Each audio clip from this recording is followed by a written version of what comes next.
Evangelho segundo o Espiritismo, capítulo 10, no item 16 desse capítulo, que tem por título Bem-aventurados aqueles que são misericordiosos, no seu item 16, diz assim: Espíritas, queremos vos falar hoje da indulgência, esse sentimento tão doce, tão fraternal, que todo homem deve ter para com os seus.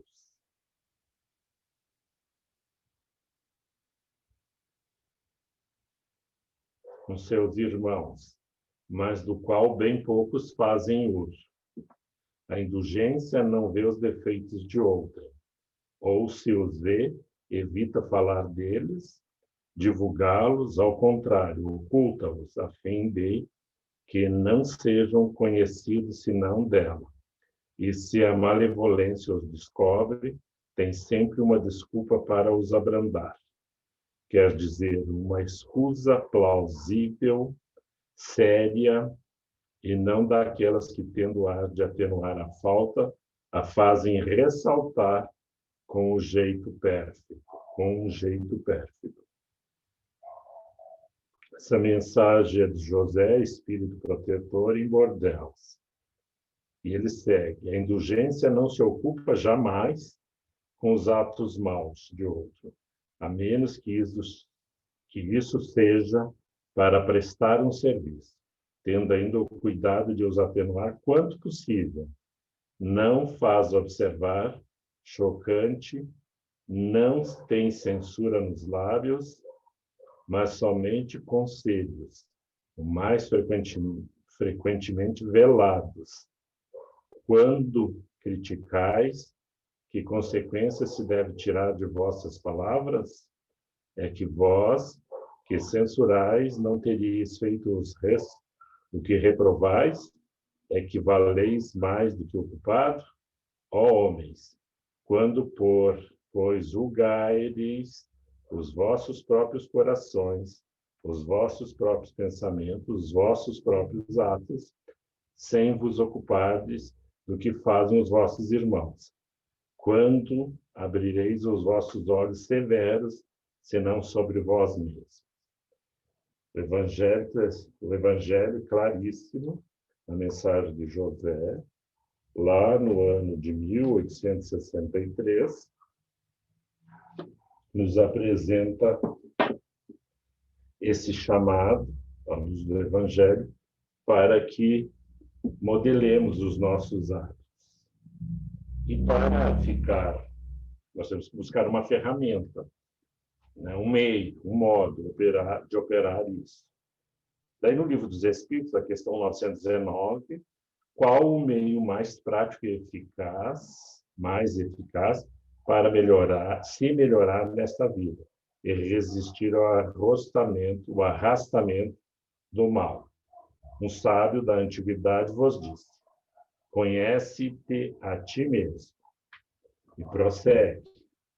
Mais um aspecto que a doutrina, através da codificação, os Espíritos são claros. Aqui a mensagem de Santo Agostinho, que, no final, rememora-nos o porquê da construção, ou seja, diverterem a doutrina dos Espíritos para nós que estamos nessas paragens, neste planeta, residindo temporariamente, e eles fazem esse convite a nós, nessa última pergunta da terceira parte do Livro dos Espíritos, em que nos chamam ao conhecimento de nós próprios. E para buscar entender, daí tem no livro Opinião Espírita, Emmanuel discorre, desenvolve, nos fazendo um convite para que, como desafio para nós espíritas, que no final de algum tempo temos por dever melhorar progressivamente e que, se nós registrássemos esse tempo por um período, não precisa ser muito longo, né? Uns 3 anos, 2 anos, o que nos parecer aprovado para as nossas possibilidades, temos que identificar mudanças, né? Diante desse desafio de, se não julgarmos os nossos semelhantes, temos que examinar a nós mesmos, identificar em nós quais são as nossas dificuldades diante da experiência atual, no convívio com a nossa família, no convívio com os nossos amigos e assim sucessivamente. Então, nós temos um desafio muito grande para vencer as nossas limitações mediante a existência atual. Somos invitados, convidados para que testemos-nos na paciência, na compreensão daqueles que desafortunadamente questionam-nos e apresentam a sua pauta de necessidades e, na maioria das vezes, não compreensível por nós outros, sentimos-nos afrontados, porque como não confiam em nós, como não pensam como nós outros, como não conseguem desenvolver atividades tão simples, tão fáceis de serem feitas, e assim por diante. Num trabalho da presente hora, nós estamos vendo instituições sólidas, né? Mas pelo invisível estar se apresentando nas instituições, nós vemos a resultante, que são, né, o ataque da enfermidade e que vai minando aquelas vidas e retirando do nosso plano de convívio comum.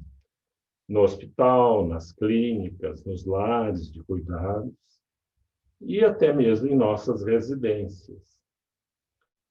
Cabe-nos, naturalmente, a gente escuta a imprensa trazendo a notícia,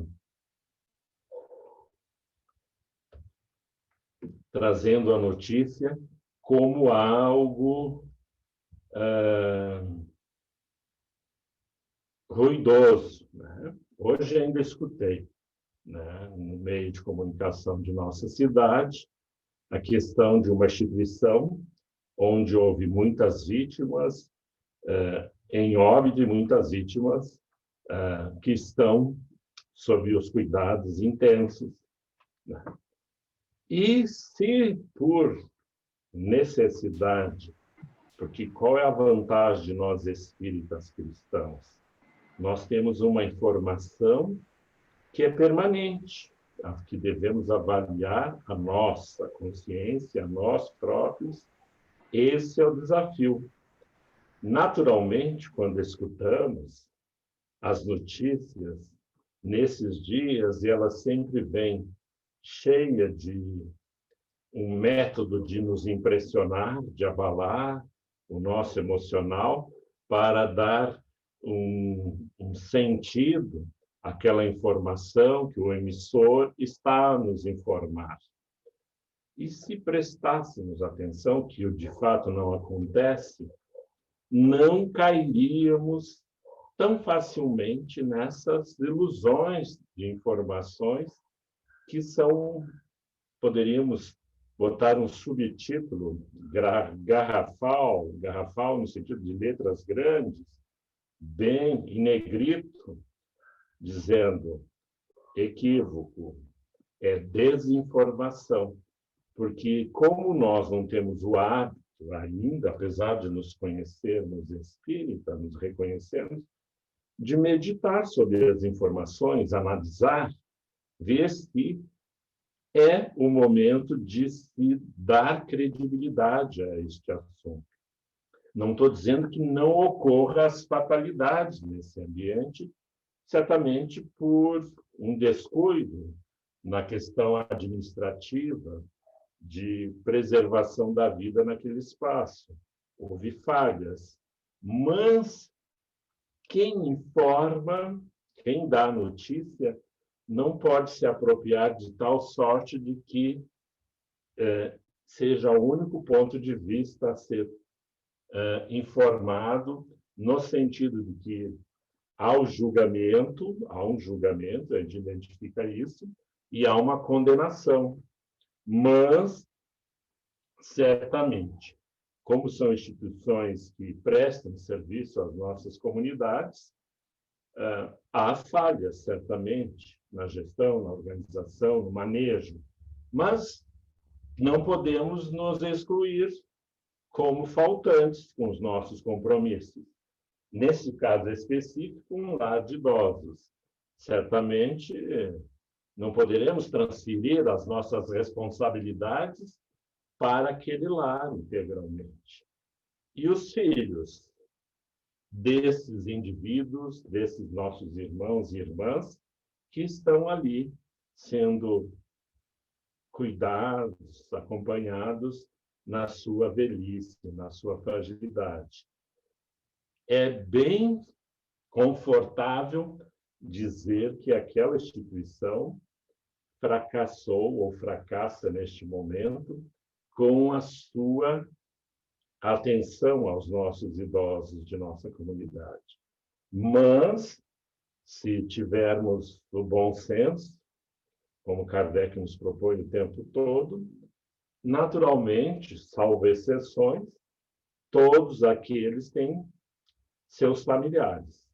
Um filho, um sobrinho, um amigo mais próximo, enfim. Será que esse exame consciencial não nos coloca sobremaneira como falhos, né, nas nossas aptidões naturais de atentar, de observar a nossa experiência no setor doméstico de nossa família? Quando eu digo doméstico, os mais próximos, porque nós já temos um bom senso de reconhecermos os mais próximos, apesar da distância, mais próximos, apesar de não termos nenhuma herança consanguínea, ou seja, são os laços do afeto que nos aproximam, que nos geram um conforto, um bem-estar, pelo reconhecimento de uma amizade, de um respeito, de um reconhecimento. E assim devemos nos portar não só nesse sentido, mas nas nossas comunidades, os hospitais, os lares de idosos, de doenças variadas que precisam ou que são cuidados por essas instituições, e nós o sabemos. No Brasil, há de todos os portes e de todos os fins de instituições que cuidam um dos outros. E, normalmente, não é comum a parentela sanguínea estar presente efetivamente. Eventualmente, aporta os recursos e sente-se por satisfeita por ter cumprido a sua responsabilidade. Então, voltando para a origem da nossa lição, é natural que, diante dessa realidade em que somos chamados a visitar a nossa forma de que nós nos relacionamos com a nossa consciência, ou seja, Agostinho nos propõe que, eventualmente, nós somos desatentos, cronicamente. Nós não nos sensibilizamos e não nos preocupamos com uma terceira pessoa. E a gente observa quando os filhos, colocam seus progenitores em instituições, quando familiares deixam seus consanguíneos em instituições. E isto deve ser alvo de observação para nós. Não estou dizendo que essas instituições não têm uma função útil no tecido social, porque, certamente, quem está sendo abandonado, em algum momento, impetrou uma coparticipação no sentido de desajustado nas suas relações familiares ou, pelo menos, de suas responsabilidades. E, ao se apresentar esse sofrimento, o espinheiro, que vamos recolhendo durante a vida, pela enfermidade, pelos relacionamentos de dependência, no caso, quando não temos quem cuide de nós, certamente isso vai impactando o espírito. Mas Emmanuel é claro em alguns aspectos. Vou botar o meu auxiliar aqui. Ele diz assim, que nós temos que trabalhar para dissipar, justamente, aqueles com quem nós temos dificuldades de nos aproximar, de entabular uma conversa mínima. Então, é necessário, ao examinar as nossas realidades individuais, que é o convite que ele nos faz, que o façamos na questão 919 do Livro dos Espíritos, cotidianamente, que não é algo fortuito. Então, sempre as nossas ações estejam vinculadas, de alguma sorte, com essa prática. Aqui agimos, aqui analisamos os nossos atos. E ainda eles estão bem claros no Livro dos Espíritos.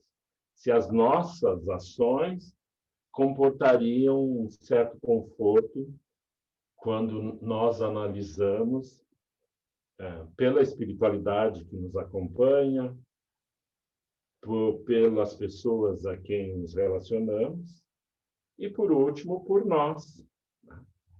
Se nos sentimos, de fato, com bem-estar, confortáveis diante daquilo que nós decidimos fazer e o fizemos. Então, deixa eu ler mais um trecho aqui, que é para não ficar só no que eu acho. A tua fé, olha só, tu tens orado realmente, teus ideais evoluíram, ou seja, eventualmente a gente acreditava em algumas situações, a gente conseguiu progredir, acreditar em outras, ou seja, aumentar a nossa compreensão.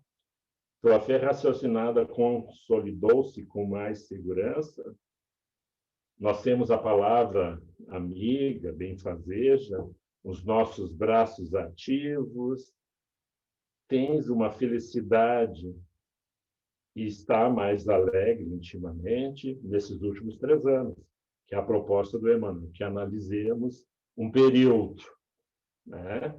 Se nós fizermos isso todos os dias, naturalmente virará um hábito, porque assim como escovamos os dentes, tomamos o banho,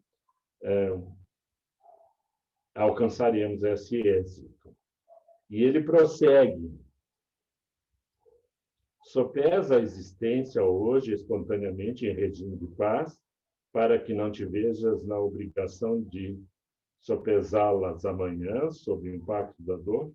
Então, nessa avaliação que nós fazemos hoje, porque às vezes a gente tem alguma tranquilidade, Nós temos um bom berço, um bom telhado, uma boa mesa, acesso a muitas formas de relacionamento, hoje mesmo em reclusão, mas nós temos, de fato, aproveitado ou seremos visitados pela enfermeira e companheira de toda a humanidade, que é a dor, que vem demonstrar que, neste momento, nós temos que ser bem honestos. Estamos sob a tutela da enfermeira dor. Se apresenta, né, no nosso hospital, no nosso educandário, chamado Terra, e tem organizado. E talvez a primeira organização, assim, a gente tendo cuidado, é de mostrar quem de fato nós somos. Nós temos visto, através da mídia, reconhecendo as dificuldades que a maioria tem, mas nos apresentam o insondável, o inimaginável, às vezes por nós, se nós permanecêssemos no nosso cotidiano. Quando tive acesso à informação de hoje, desse lar de idosos que esteve sob o impacto do coronavírus, que impactou na nossa comunidade, porque ousei hoje movimentar o dial do rádio e sintonizar, porque eu fico meses sem me ater muitas notícias das nossas comunidades próximas, mas a gente sempre fica sabendo, porque tu encontra alguém quando tu vai às compras, em algum ambiente, e apresentam-nos a realidade sofrida que alcança muitos lares neste momento. Então, se a enfermeira está executando o seu trabalho, certamente nós espíritas temos a compreensão que, para que haja a transição para uma outra realidade mais confortável para os que permanecermos aqui, é preciso que haja esse deslocamento, essa transição dos seres espirituais que aqui moramos. É um fenômeno da natureza, da realidade nessas paragens espirituais. Pelo aculturamento que nós somos escravos, que é o materialismo, lidamos com uma certa dificuldade. Encaramos essa viagem de muitos de nós, não sabemos o nosso destino final neste momento, e não negociaremos, porque o que está posto é um remédio, e ele é amargo, é dorido, movimenta forças de nossas comunidades e, sobretudo, de nossas individualidades, que perdemos muito dos nossos direitos, dos nossos ritos, né? Fazíamos todo um padrão no ato da exéquia, do funeral, e que, dependendo da situação, é alguns metros de distância, alguns momentos, e isso impacta. Isso é o que a ciência orienta a ser feito. Há os desavisados, como todas as situações, que banalizam a nossa capacidade científica que já angariamos ao longo das eras na Terra. Temos uma evolução de informação sólida para garantir, né, o êxito da nossa caminhada neste órgão. Tantos recursos que a cirurgia nos trouxe, que o medicamento nos traz, e agora mesmo estamos às portas de conseguirmos a vacina, mais um recurso em que alguns cientistas se debruçaram, suas noites de sono, de insônia, muitas vezes, tentando entender os mecanismos, para alcançar o único objetivo: preservar a vida sobre a Terra. Garantir que alguns de nós passemos por essa experiência já com outro entendimento, uma outra realidade, já não precisando partir, de repente, agora, porque chegou a tempo o medicamento. E a espiritualidade, que normalmente nós esquecemos, o divino sempre quer Porque quando falamos de Deus, nós não podemos reproduzir as tradições de um Deus vingativo, de um Deus maligno, que nos persegue em algumas situações. O que nós sabemos é que Deus, sendo a misericórdia permanente para todos nós, alcança-nos através da ciência, através dos homens e mulheres que se dedicam, através da sua busca incansável de alcançarmos um lugar melhor, uma posição melhor para a humanidade, iniciando talvez em nós. Então fica assim esse convite hoje para todos nós, que a questão 919 do Livro dos Espíritos nos acena através de Agostinho, é que neste exame de nossas consciências possamos graduarmos-nos, porque compreendemos esse dever inalienável de mudar os nossos comportamentos, muito simples, já de pronto para com todos aqueles que temos um relacionamento de sangue ou de amizade nas nossas comunidades. E quando ocorrem as fatalidades que nos chamam a atenção, às vezes a nível local, a nível nacional e até mesmo mundial, porque essa enfermidade agora assola o globo, em lugares que tem muito pouco contato entre as nações, lá está o coronavírus. O que justifica como entrou, como chegou, chega. Onde tiver que chegar, a enfermagem vai se estabelecer e com os recursos que portarem para o seu manejo. Nós, ditos civilizados, temos muitas possibilidades pela orientação do cientista, a questão da higiene permanente, do cuidado, da máscara. Mas, como espírita, nós temos que ir um pouco além, né? A higiene da nossa mente, né? Esse padrão que deve estabelecer uma organicidade para a nossa saúde e também para os nossos relacionamentos. Então, além dessa higiene física, material, há que se organizar através desse autoexame, e ninguém pode fazer a não ser nós próprios, de buscar qual é a melhor maneira para procedermos junto às nossas comunidades, junto às nossas famílias, com vínculo ou sem vínculo sanguíneo. Então, é um desafio. Agradecemos por este momento.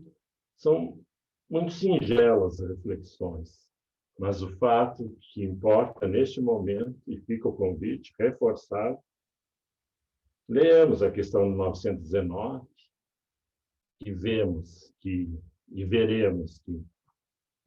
grande parte do trabalho a ser feito parte das individualidades. A partir de que nós comecemos a nos investigar, encontraremos certamente melhores práticas diante da realidade desses dias, que é de desinformação, eventualmente, de julgamento e condenação, sem, ao menos, nos colocarmos dentro daqueles espaços, observando que cada um daqueles trabalhadores, trabalhadoras, estão fazendo o seu melhor.